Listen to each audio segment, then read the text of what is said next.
మహాజనుల వేదిక ముఖ్య ఉద్దేశం కాజీపేట మండలంలోని మాదిగలందరూ ఏకం చేస్తూ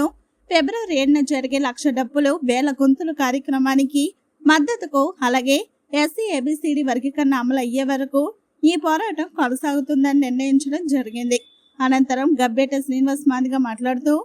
ప్రతి గడప గడప నుండి డప్పు చేతపట్టి మందకృష్ణ మాదిగ పిలుపు మేరకు ఫిబ్రవరి 7న జరిగే 1,00,000 డప్పులు వేల గొంతులు సభకు భారీ ఎత్తున తరలి రావాలని తెలియజేశారు. ఈ కార్యక్రమంలో మాదిగ కుల సంఘాల నాయకులు, వివిధ రాజకీయ పార్టీ నాయకులు, మాదిగ యువజన నాయకులు, మేధావులు, రిటైర్డ్ ఉద్యోగులు, పెయింటర్ సంఘం నాయకులు, తాపీ మేస్త్రి నాయకులు బొల్లె కుమార్, ఆరూరి సాంబయ్య, కొమ్మరి కోటిలింగం, బస్కే కృష్ణ, కట్కూరి రవికుమార్, మేకల్ రవి, బొల్లె వెంకట, బరిగెల వినయ్, మాచర్ల ప్రభాకర్, బస్కే రాజేందర్, ఇమ్మడి రవి, సిరిపాక కుమార్, గబ్బెట ఎల్లేష్, గడ్డ మహేందర్, మారేపాక కట్టస్వామి, రేణికుంట్ల రమేష్, బొడ్డు దేవయ్య,